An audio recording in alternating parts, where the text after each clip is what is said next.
Dios, gracias por lo bueno que tú eres, gracias por tu misericordia, gracias por tu fidelidad.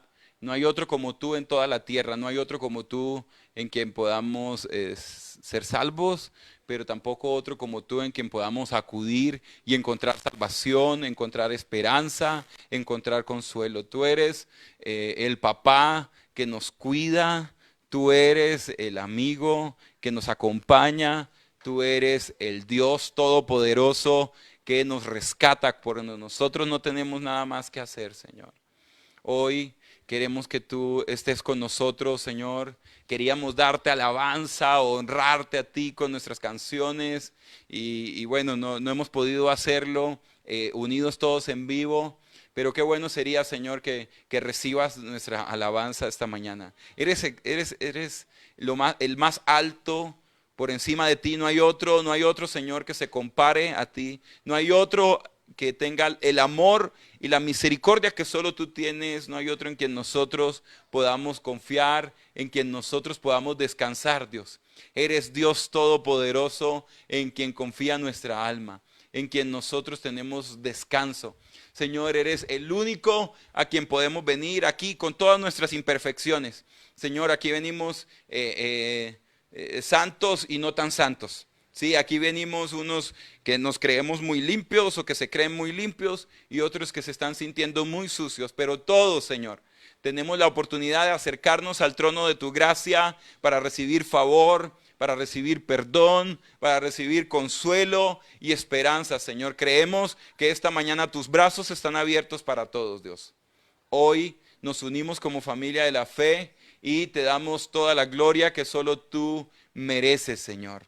Yo te pido que estés con cada persona esta mañana en sus casas, o bueno, quienes nos van a ver después, que puedan estar allí y conectarse y tener este tiempo y escuchar tu voz, Señor, lo que tú tienes para hablarnos.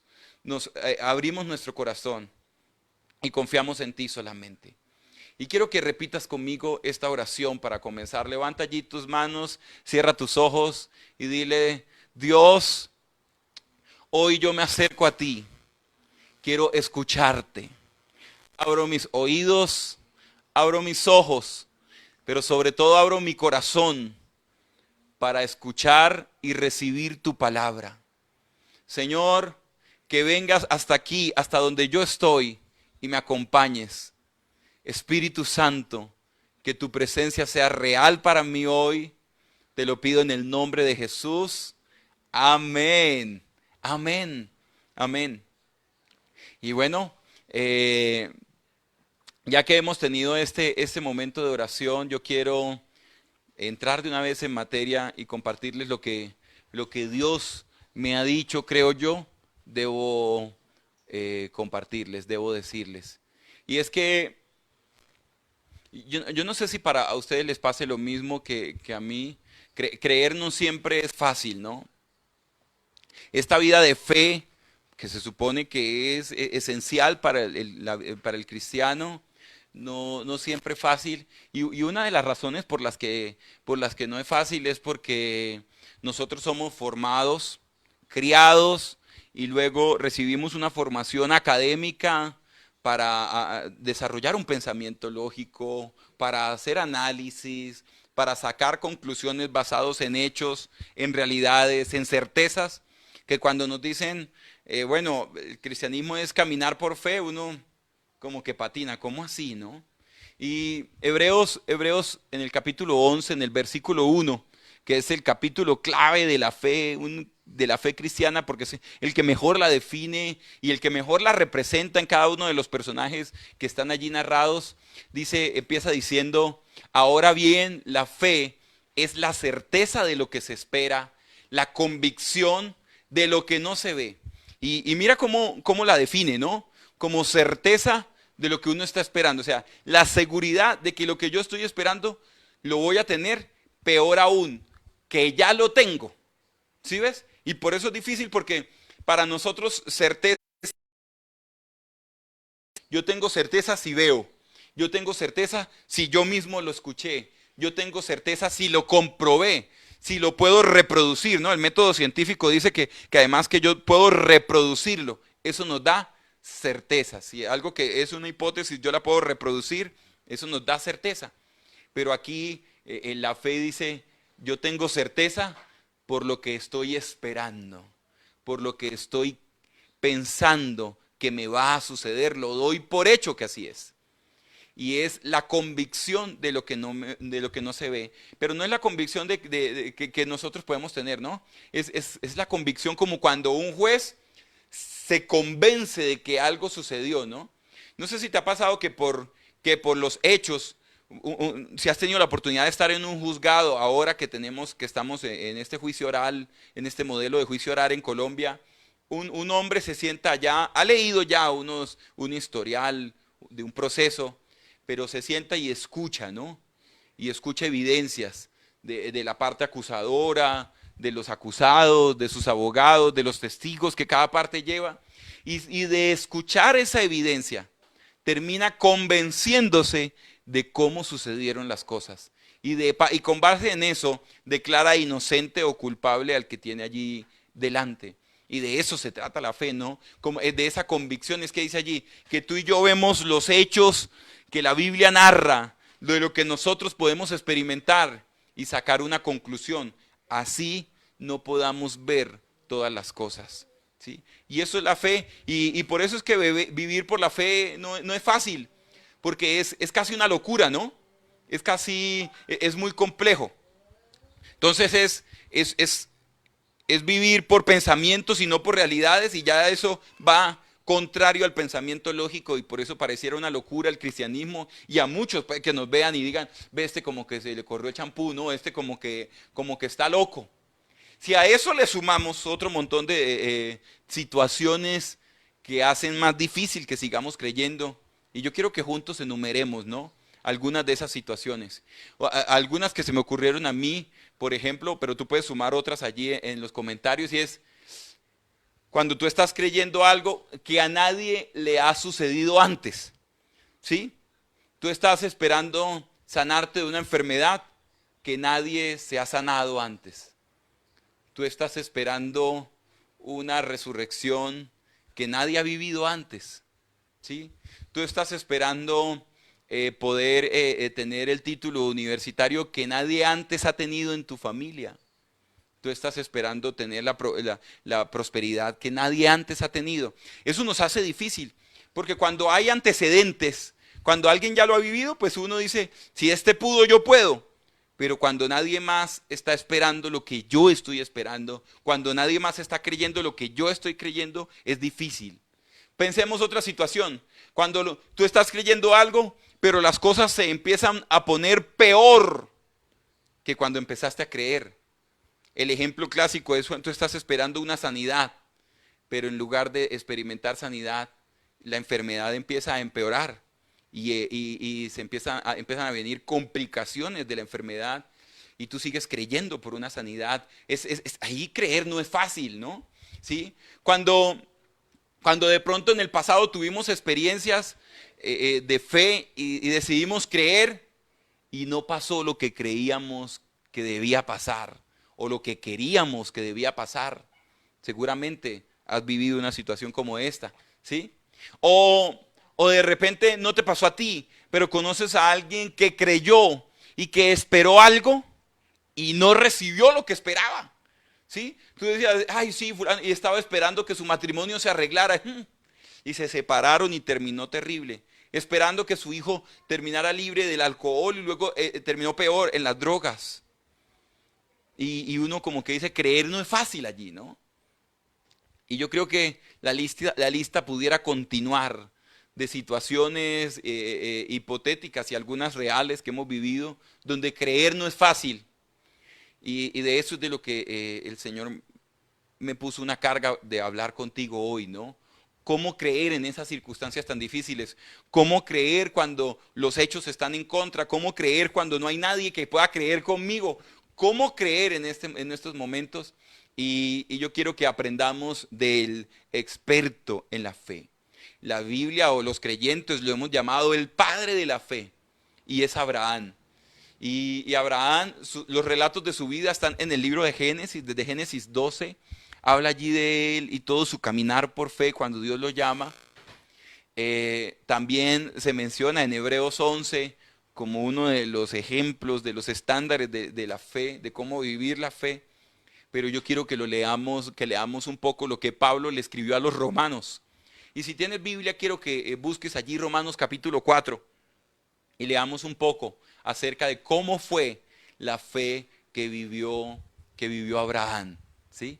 ¿Cómo fue que él vivió esa fe? Y quiero darte unos segundos para que busques Romanos capítulo 4 y leamos los versos del 17 al 21. Yo te los voy a leer en una traducción viviente, pero tú puedes leerlo en la traducción que tengas allí a la mano.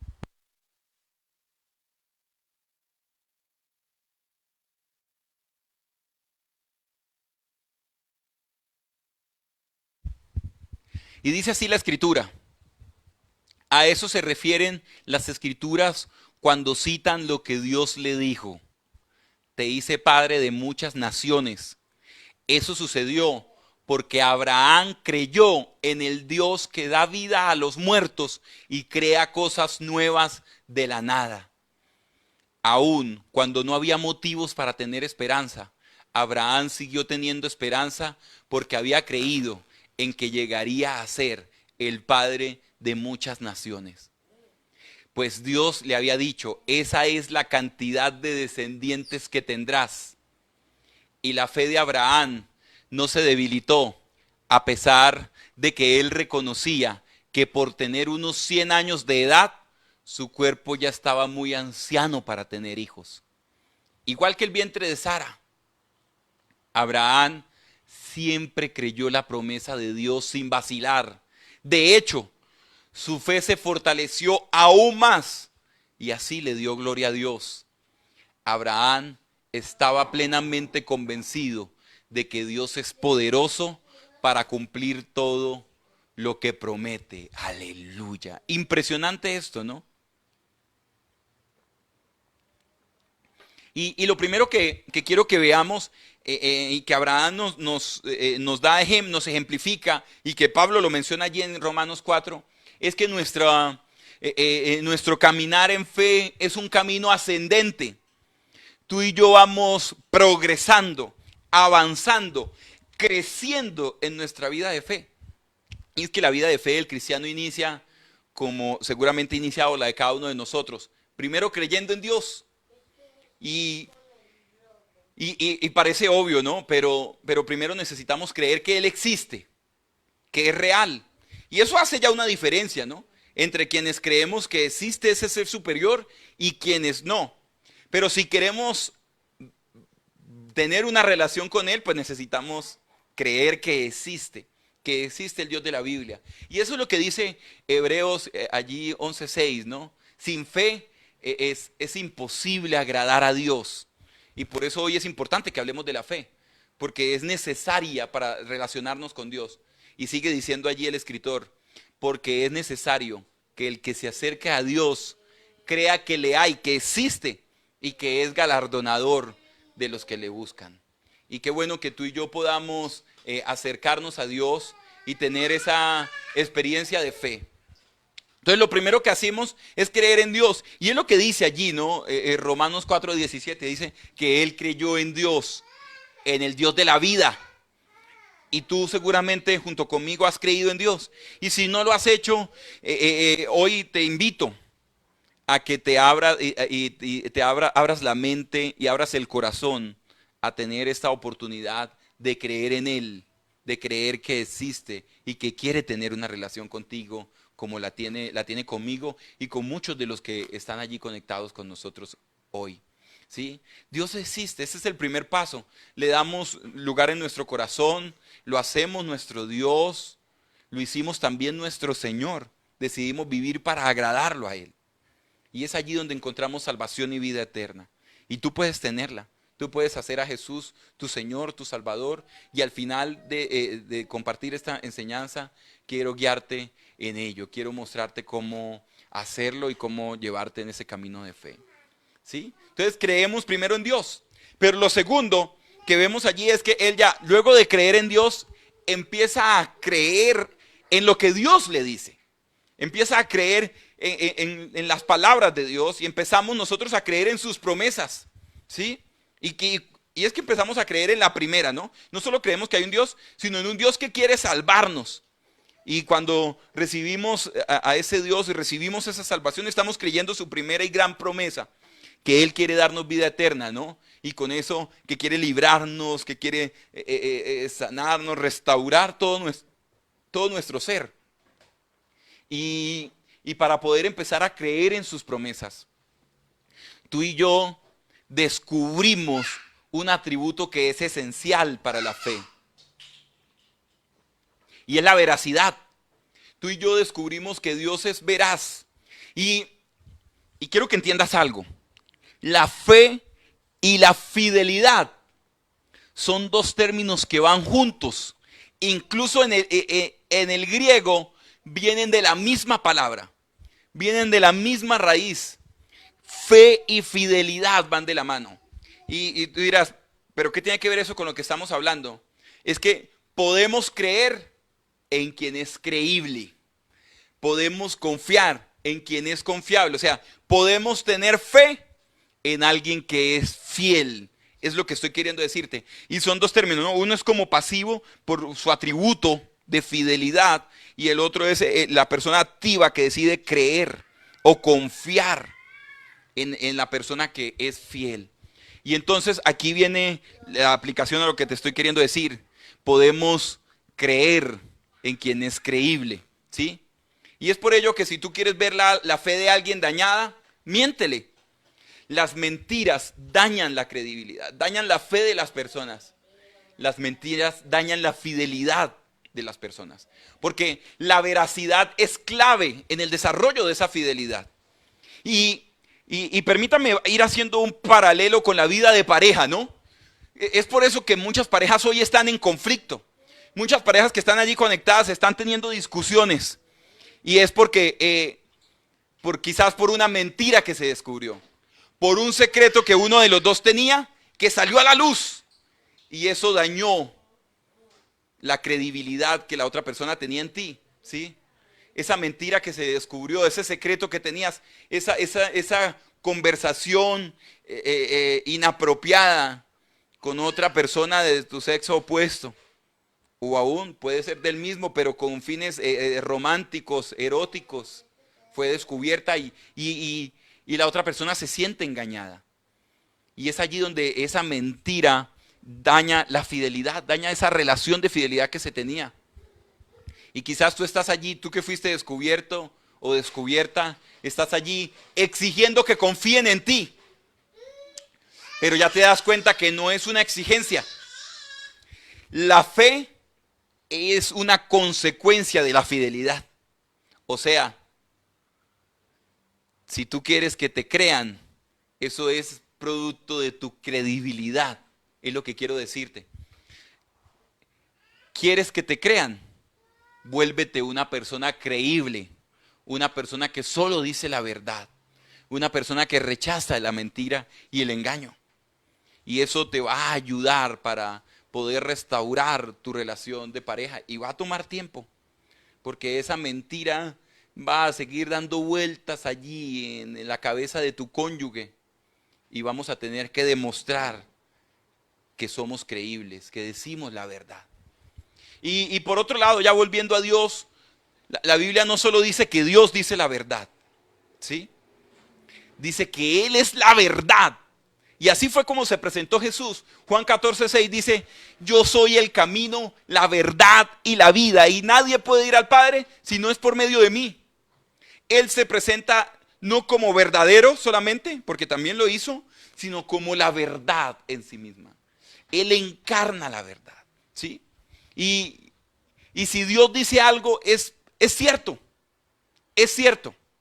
Él es la verdad. Dicho sea de paso, Jesús mencionó que el padre de las mentiras es Satanás. Y cuando tú y yo decimos que somos cristianos, pues no debe haber ningún tipo de mentira en nosotros. Porque si no nos parecemos, no nos parecemos a Dios Padre, sino que tenemos otro papá, el maligno, ¿sí? Y no quiero que ninguno de ustedes terminemos pareciéndonos hijos del diablo, ¿no? No, tú y yo somos hijos de la luz.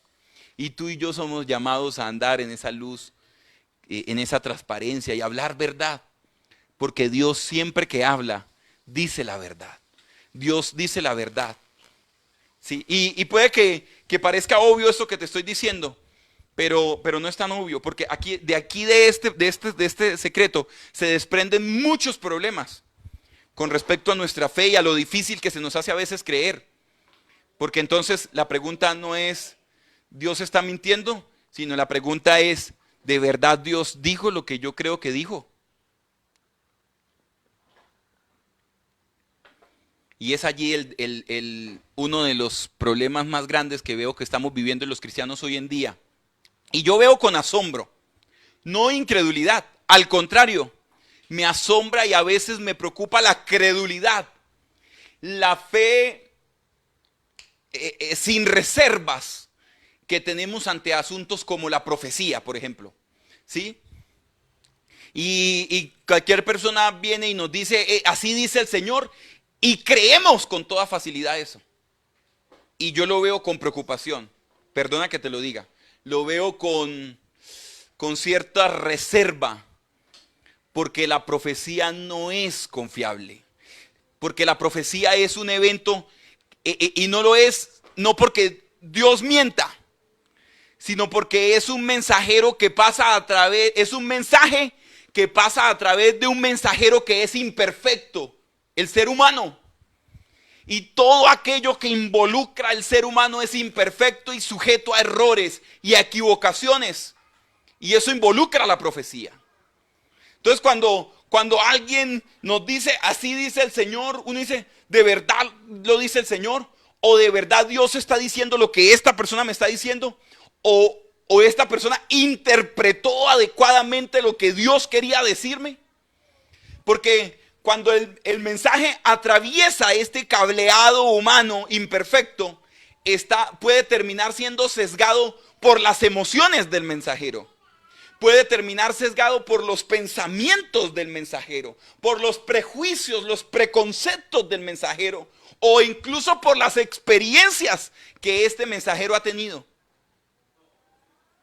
Y no quiero con esto decir que no creamos a las profecías, pero sí quiero ponerle el lugar que le corresponde, ¿sí?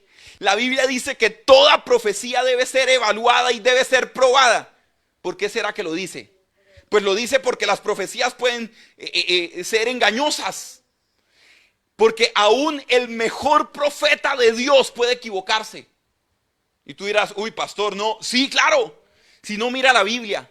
Samuel, un profeta de que la misma escritura da testimonio de que ninguna de sus profecías cayó a tierra sin cumplirse. Lo vemos allí, cuando Dios lo llamó a ungir un rey.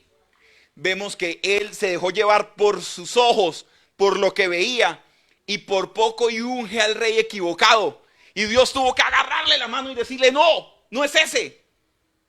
Y luego iba a huir al siguiente, no, tampoco. Hasta que Samuel como que, y Dios le dice, no mires a su parecer, ni a lo grande de su estatura, porque yo lo desecho. Y mira lo que dice, porque el hombre mira lo que está delante de sus ojos.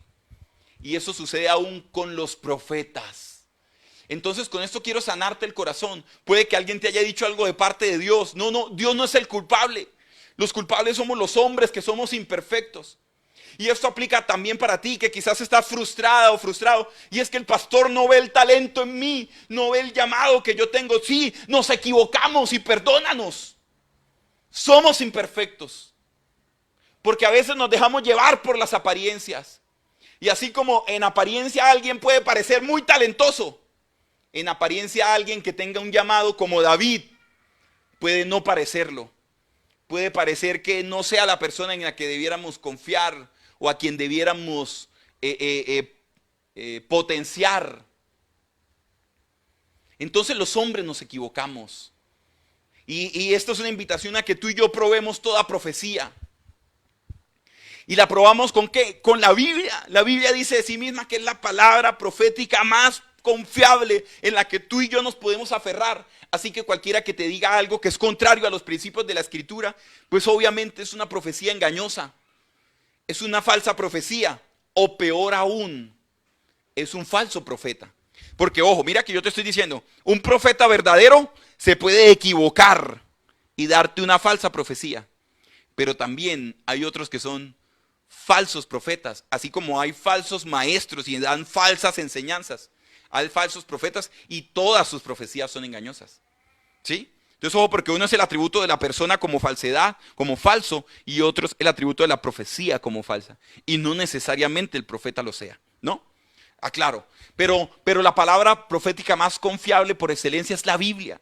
Y tú y yo necesitamos volver y aferrarnos a las Escrituras, conocer las Escrituras, para poder estar seguros y no ser engañados.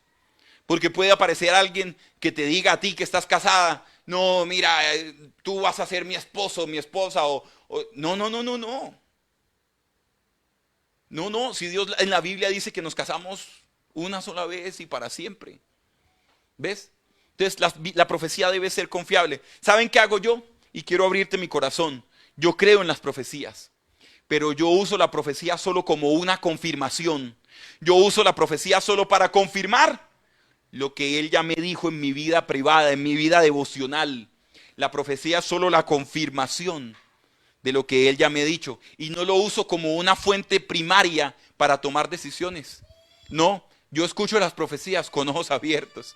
Y escucho y yo sí, está bien. Pues, y la guardo, como dice que hacía María, yo guardo las palabras en el corazón. Y bueno, y después, si me lo dice a mí dentro, entonces iré por el camino contrario. ¿Sí? Porque seguramente, al igual que ustedes, hemos tenido experiencias con falsas profecías. Yo recuerdo muy adolescente, era estudiante de medicina, venía a un campamento donde Dios se había manifestado y nos había hablado. Y en el bus, preciso una enfermera, pero muy espiritual, de esas, mejor dicho, casi danzaba en el aire en cada servicio. Está sentada allí en el bus junto a mí y me dice, ¿sabes? El Señor te dice que vas a pastorear jóvenes, decía, ¿no? Y vas a pastorear jóvenes, pero vas a dejar la universidad. Y esas palabras me pegaron una confundida horrible. Porque luego llegué a un semestre de la universidad que era más difícil. Y llegué a pensar que sí, que quizás era eso cierto. Que esa pérdida del semestre, porque perdí un semestre en la universidad, pues perdí una materia y eso era perder el semestre. Y habiendo perdido este semestre, yo me voy para mi casa y tenía que estar 6 meses sin hacer nada. Y fueron 6 meses donde estas palabras me confundieron. Yo decía, ¿será que de verdad no debo seguir estudiando? ¿Será que de verdad esta no era la voluntad de Dios? Me sumí en una tristeza, estuve deprimido. Porque además ese fracaso involucraba otras cosas, ¿no? Era volver a la ciudad que me había visto salir exitoso como el mejor ITFES de toda la ciudad. Volver con el rabo entre las piernas, humillado porque había perdido cuarto semestre de medicina. Y yo me guardé en mi casa muy triste, ¿no? Pero allí, mientras restauraba mi relación con Dios, descubrí también lo que Dios me había dicho. Que Él quería que yo estudiara eso, que Él también se agradaba con mi carrera, ¿sí? O qué decir de la experiencia cuando ya siendo médico, viviendo ya acá en Bello y ya no queriendo volver a la universidad porque de verdad por poco y me aparto de la fe en el pregrado. Dios me dice en la vida privada, un día orando me dice que vuelva a la universidad, que haga la especialización. Y yo dije, no, Señor, no. Conmigo no es, yo allá no vuelvo. Yo allá no vuelvo, ¿no ves que casi pierdo mi fe? ¿No ves que si vuelvo de pronto hasta mi matrimonio lo pierdo? Pero había una voz interior que retumbaba que me decía, quiero que vuelvas. Y luego fui a la escritura y me habló a través de un pasaje en la escritura donde me dijo, nadie te va a entender en esta determinación, pero quiero que vuelvas a la universidad. Y eso me ayudó tener esa certeza para cuando vinieron reacciones equivocadas. Y quien era mi pastor en su momento, un día orando, yo le dije, pastor, ore por mí, mire que voy a presentar el examen para entrar al posgrado. Hizo una oración de esas como, de esas oraciones contrarias, ¿no? De esa oración donde, Señor, si es tu voluntad que pase a la universidad, pero si no, Señor, que le vaya horrible, que pierda, que se convenza que ese no es el plan. A mí me quedó claro cuál era su posición, ¿no? Con esa oración. Pero yo estaba seguro, a pesar de esos mensajeros equivocados, de que Dios me había hablado al corazón de que debía volver a la universidad. Y allí, así yo me pudiera quedar contigo conversando. de los que han dicho que no soy pastor, y bueno, tantas cosas. Pero tú y yo necesitamos usar la profecía en el sano equilibrio de solo ser una confirmación. Es más, yo creo que tú y yo debiéramos dejar de reírnos de Gedeón, que cuando Dios le dijo que liberara al pueblo, él dice, Señor, pero bueno, primero que puso un tapete en el patio y, Señor, que el tapete amanezca mojado y el resto del piso seco. Y sucedió así. Y luego dijo, Señor, al contrario, que todo el piso amanezca mojado y que el tapete seco. Y apareció así, y hasta que él pudo convencerse. Luego lo lleva a escuchar allí el sueño de sus enemigos, o la pesadilla de sus enemigos y la interpretación. Y él tuvo la certeza de que Dios le estaba hablando de que liberara a la nación. Debiéramos dejar de burlarnos de Gedeón, o los predicadores dejar de criticarlo.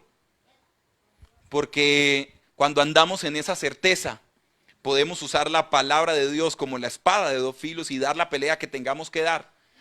Y no iniciar empresa y dar batallas que quizás Dios no ha dicho que demos. ¿Ves?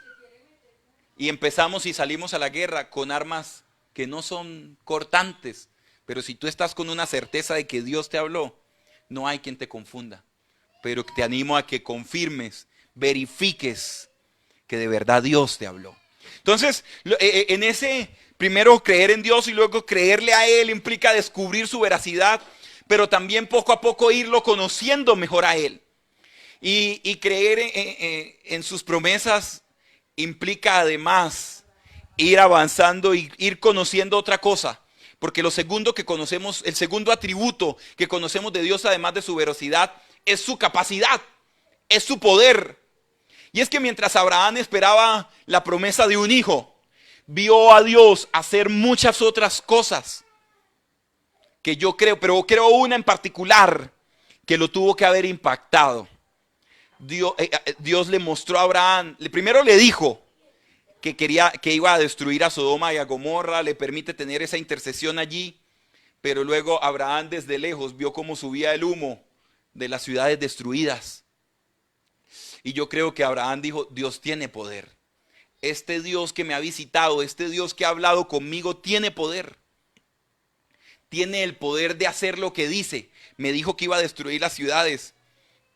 Y tuvo poder para destruir las ciudades. Y en ese descubrir la capacidad y el poder de Dios, tú y yo luchamos con algo también difícil, ¿no? Luchamos con la realidad que nos rodea. Y es una realidad que algunos, queriendo proteger su fe, quieren a veces ignorar o quieren no mencionar, ¿no? Estos días me pasaba compartiendo en un chat unas predicciones estadísticas de cómo pudiera ser esta pandemia en Medellín. Y alguien me dijo, y eso es lo que tú crees, pero no sé qué más. Y bueno, casi me destruyen. Y yo decía, no, son unas predicciones.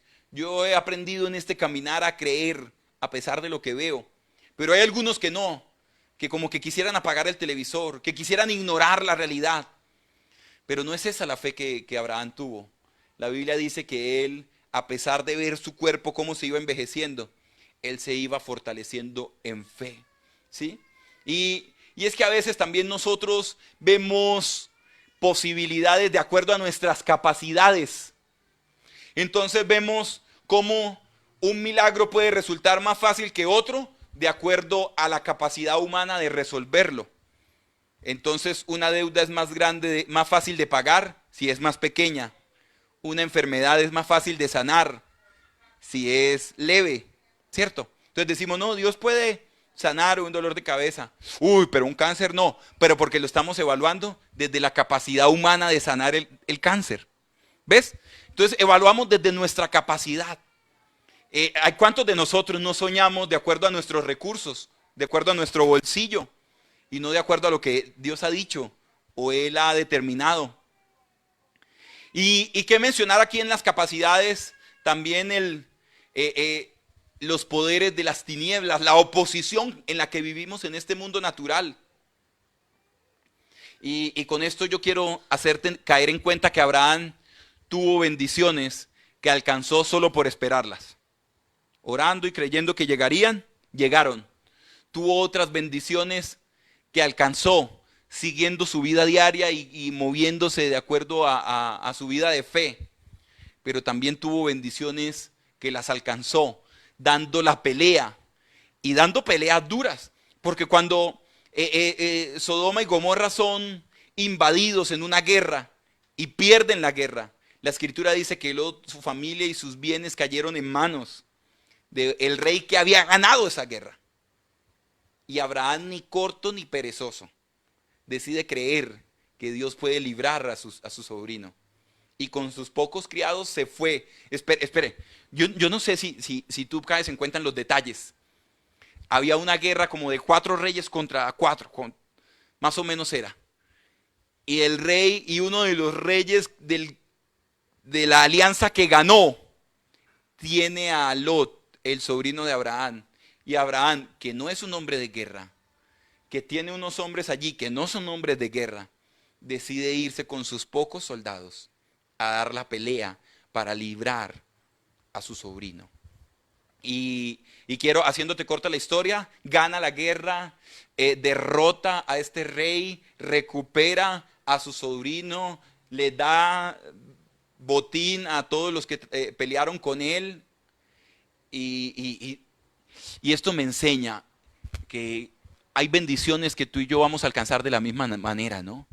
Algunas bendiciones van a venir solo creyendo ese versículo que dice, estad quietos y conoced que yo soy Dios. Y veremos batallas que Dios hará solo, ¿no? Habrán otras bendiciones que nos alcanzarán a medida que tú y yo avanzamos, como la prosperidad. A medida que iniciamos un proyecto, Dios bendice la obra de nuestras manos y nos va prosperando. Así multiplicó los ganados de Abraham. Pero también habrán bendiciones donde tú y yo tendremos que coger esa verdad que Él nos dijo, esa promesa que nos dio, y tomarla como una espada y creer en su poder y ir a dar una pelea contra Satanás mismo para tener esa victoria. Por eso hay algunas de esas promesas que necesitamos arrebatarlas con la violencia que dice el Evangelio, que algunos arrebatan el reino de los cielos. Entonces, tú y yo necesitamos aprender a discernir cuándo nos toca quedarnos quietos, cuándo nos toca avanzar normalmente y cuándo nos toca salir a dar la pelea. Y habrá unas donde tendremos que dar la batalla. Ahora, sumemos otra cosa, ¿no? En esto de conocer la capacidad o el poder de Dios. Porque de nada sirve que conozcamos que Dios es todopoderoso. ¿Sabes por qué? Porque la Biblia dice en la carta a los Efesios que el poder de Dios que actúa en nosotros. Y aquí vuelve el problema. Vuelve a funcionar, vuelve el cableado imperfecto del hombre. Y es que el poder ilimitado de Dios termina limitado por nuestra naturaleza humana. Usted dirá, pastor, ¿eso es cierto? No, Dios no tiene nada imposible. A Dios nadie lo detiene. ¿Sí? No.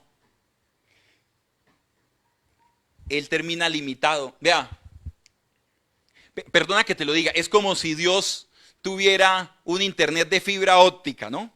Todo el ancho de banda que te puedas imaginar. Pero tú estás intentando conectarte con un celular de un procesador pequeño y muy elemental, o con un computador, un Celeron, qué sé yo, pues yo no sé mucho de tecnología, pero con un computador muy básico. De nada sirve el ancho de banda. Y así sucede. Dios es todopoderoso, pero tú y yo somos limitados e imperfectos. Y cuando entramos los hombres, los seres humanos en la ecuación, hay problemas, ¿sí? Si no me crees, si todavía te cuesta trabajo creer esto que te estoy diciendo, que la humanidad de Dios, la humanidad del hombre limita el poder de Dios, pues ve conmigo a leer lo que le pasó a Jesús en Nazaret, en Marcos capítulo 6, verso 5. Dice, y debido a la incredulidad de ellos, de unos hombres en Nazaret, precisamente con los que él se crió, con su familia, con los que estaban junto a él, escucha lo que dice Jesús, no sus discípulos. Jesús no pudo hacer ningún milagro allí, excepto poner sus manos sobre algunos enfermos y sanarlos. ¿Ves lo que está diciendo allí la escritura? Está diciendo que Jesucristo, el Todopoderoso, el que resucitó a Lázaro, al de la viuda de Naín, el que, mejor dicho, calmó las tormentas, no pudo sanar unos enfermos. No pudo sanarlos, excepto poniendo las manos sobre unos poquitos. ¿Ves cómo la humanidad nuestra puede limitar el poder de Dios? Entonces, ojo, qué bueno que podamos, el desafío es creer y conocer cada vez más del poder de Dios, pero también ir ensanchando y ampliando nuestra capacidad.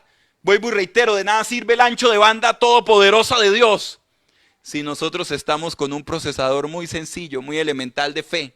Necesitamos ampliar la fe, ¿sí? ¿Y cómo podemos nosotros fortalecer nuestra fe? Como lo hizo Abraham, enfocándose, y podemos enfocarnos en las promesas cumplidas ya en el pasado, en nosotros o en otros. Y podemos ir a la Biblia y ver cómo Dios le prometió a Abraham un hijo y se lo dio. Le prometió una nación y esa nación existe hoy, que es la nación de Israel. Todo lo que Dios ha prometido lo ha cumplido y tuvo el poder para hacerlo. Busca aquello en lo que tú estás necesitando creer. Busca, es una enfermedad, la sanidad de una enfermedad. Necesitamos buscar todas esas sanidades que Él hizo y ver que Él tiene poder para sanar. Pero necesitamos también conocer personas reales a quienes Dios le ha hecho milagros similares y unirnos y escuchar sus historias, sus testimonios. Y a medida que escuchamos, ver cómo nuestra fe se fortalece. ¿Sí? También hay que entender que Dios nos va a ir llevando por pequeñas victorias que poco a poco nos van a ir dando seguridad para victorias cada vez mayores. Y Dios te va a ir llevando progresivamente y vas a ir comprendiendo su poder y creyendo que tiene poder para ir dándote más, ¿sí? Dios dijo que te iba a prosperar. Vas a ir viendo pequeños milagros, la provisión diaria, luego unos pocos clientes, cómo vas creciendo y poco a poco tu fe va creciendo hasta que vas viendo la promesa de Dios cumplida. Toda nación inicia con un individuo y así fue. Y Abraham pudo creer que tendría una nación cuando vio a su hijo Isaac. Y nos va a ir llevando poco a poco, poco a poco. Y de este punto, lo último que quiero decir, no te frustres. No te desanimes, incluso si llegas a ver a Dios obrando a favor de otros. Incluso respondiendo a tus oraciones por otros. ¿Sí? Dios orando por Lot para que no caiga en la destrucción de Sodoma y Gomorra. Y ver cómo Dios lo libra de manera poderosa por la oración de Abraham. Pero todavía no le responde la oración de tener un hijo. Y a veces nos pasa así. Oramos por personas que reciben milagros y nosotros no recibimos todavía el nuestro. Así funciona. Así funciona. Así le pasó a Abraham y nos va a pasar a todos.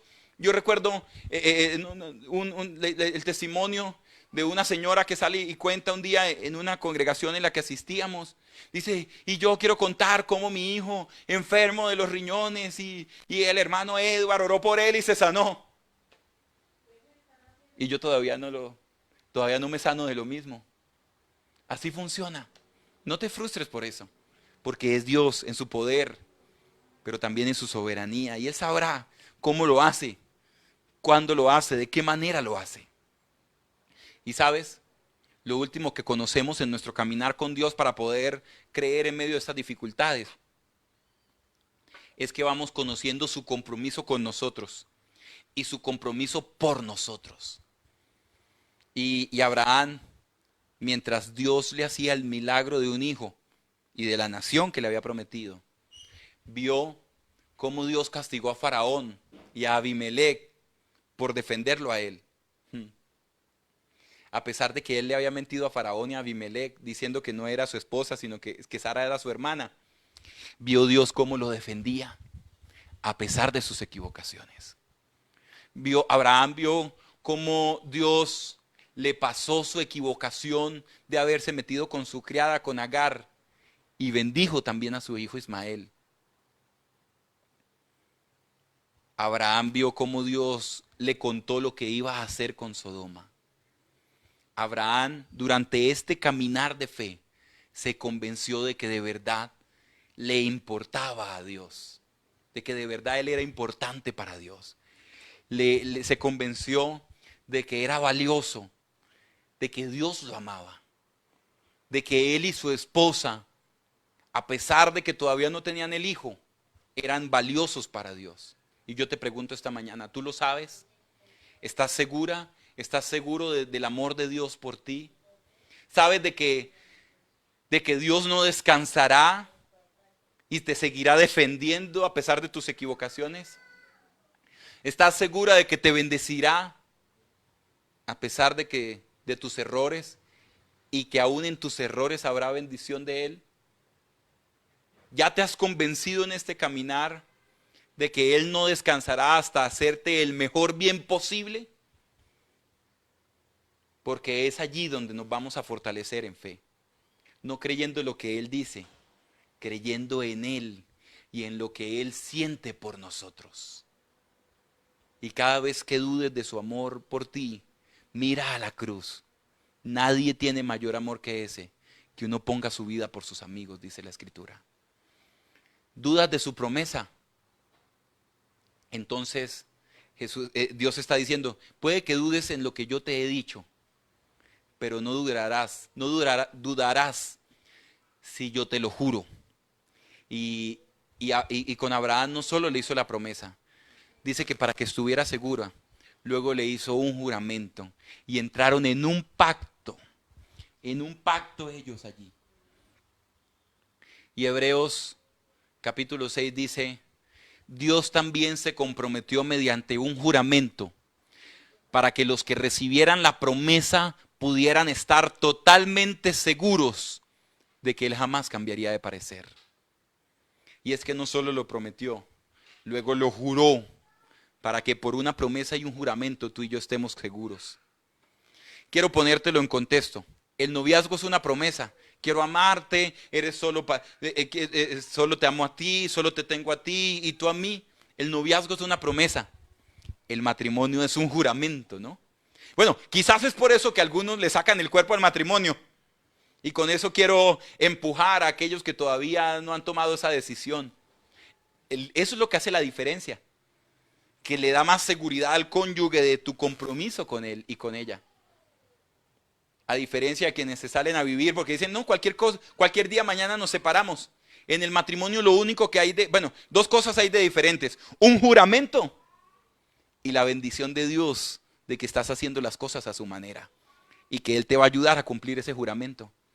Entonces, así funciona, ¿no? Y Dios nos hace promesas, pero también nos hace un juramento y hace un pacto de sangre por nosotros. Y a propósito de confiar en personas, ya que estaba hablando del noviazgo y del matrimonio, si te das cuenta, tú y yo debiéramos buscar también para poder tener relaciones, personas fieles. ¿Quieres conocer una persona fiel? Entonces una persona que es fiel es una persona que es veraz. Es una persona que tiene capacidades para cumplir lo que dice y que no cumple y que no ofrece más allá de sus capacidades. Mira las capacidades de las personas. Mira cómo lleva sus relaciones familiares. Mira cómo trata a sus papás, a su mamá. Cómo trata a sus hijos si tiene hijos antes de conocerte. Eso te ayudará. Ahí estás viendo su capacidad de relacionarse. Pero también mira su compromiso. Mira qué tan comprometido está con los suyos para que sepas qué tan comprometido va a estar contigo. Un tip ahí para solteros que están allí conectados con nosotros. ¿Sí? Pero como ninguno de nosotros tiene todas esas tres virtudes al 100 para poder funcionar en una relación de pareja, y hablo con quienes han sido desilusionados o decepcionados, no hay forma de confiar en el hombre. Y yo lo digo, si yo no fuera cristiano, a mí me costaría confiar en una persona. Y ahora entiendo por qué la Escritura dice, maldito el hombre que confía en el hombre, pero bendito el hombre y la mujer que confían en Dios. ¿Quieres que funcione tu relación de pareja? Confía en Dios antes que en las personas. Cree en Dios y busca una persona que también crea en Dios, porque entonces no va a vivir para ti, para agradarte a ti, va a vivir para un estándar moral superior, el de Dios. Y entonces tú podrás confiar, cuando tú confías en Dios, Señor, yo no sé si me está mintiendo o no, pero no me miente a mí, te miente a ti. Y podrás descansar, podrás confiar con la tranquilidad de que no tienes que ser tú el policía, No tienes que ser tú la espía que chuza su teléfono celular, porque tu confianza no está en el hombre, está en Dios. Y a ti que te han vulnerado esa confianza, te animo a confiar en Dios. Te engañaron, confía en Dios para que Él te ayude de nuevo a darle otra oportunidad al hombre. Confía en Dios y acércate más a Él. Y a pesar de que el hambre obligó a Abraham a ir a Egipto, en Egipto pudo ver que Dios estaba con él para defenderlo, para ayudarlo. Y este fin de semana hemos tenido que vivir una tragedia como iglesia, como familia de la fe. Y es que tuvimos que ver partir a un hombre por el que oramos mucho por su sanidad. Este fin de semana tuvimos que ver partir a Juan Carlos,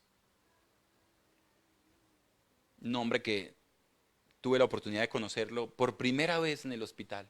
Y no me imaginaba que luego íbamos a terminar tan vinculados con él y su familia. Y, y sé que yo sé que varios que están allí conectados tienen muchas preguntas al respecto y yo no pretendo darte respuestas, ¿no? Parte incluso, buena parte de todo esto, de este mensaje que te he compartido esta mañana, ya estaba estructurado. Pero solo quiero que sepas una cosa, ¿no? Con respecto a esto. Y es que ayer que teníamos la oportunidad de estar allí con Lisette y escucharla con su esposa, ella nos contaba, en medio del dolor obvio y evidente y natural, pero en medio del dolor, ella nos contaba cómo había visto a Dios en pequeños detalles en medio de toda esta calamidad, ¿no? Cómo terminó en un hospital o en una clínica donde nunca había estado, pero Dios le dio favor para estar con su esposo hasta el último instante. Y cómo Dios escuchó esa última oración que ella haría por él. Y, y cuando escuchaba yo a Lisette, eso confirmaba lo que el Señor había estado hablando en mi corazón. Nuestra fe puede solo fortalecerse cuando nos acercamos a la persona de Dios, cuando nos acercamos a Él, a Él como persona y nos relacionamos con Él. Es donde podemos ser fortalecidos en fe. Es allí donde podemos conocerlo y conociéndolo descubrimos el compromiso que Él tiene con nosotros, de cuánto nos ama. Podemos descansar de que pase lo que pase, Él está planeando el mejor bien para nosotros. No vivimos por hechos, no vivimos por palabras, vivimos por una relación con Él. Y cuando estamos con Él podemos entender su dinamismo, su dinámica. Puede que algo haya dicho atrás y que después haya cambiado de planes de acuerdo a nuestras decisiones. Él recalcula de acuerdo a nuestras decisiones. Pero siempre recalcula como el GPS llevándonos al mejor plan posible, porque su voluntad siempre es buena, es agradable y es perfecta.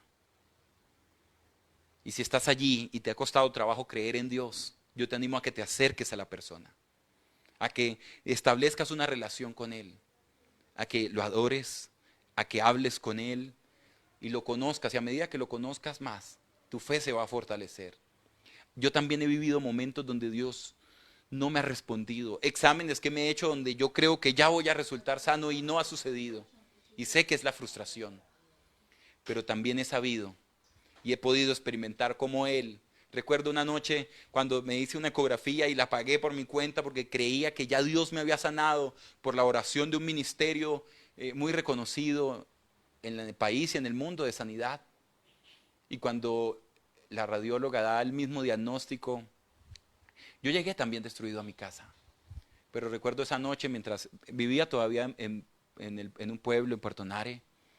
Recuerdo que esa noche sentí literalmente cómo el Señor venía y me abrazaba, cómo sus brazos me tomaban por atrás y me envolvían y me hacía saber que estaba conmigo. Y yo dije, Señor, No entiendo qué pasó, pero sé que estás conmigo y eso es lo único que me da la tranquilidad de que estoy bien.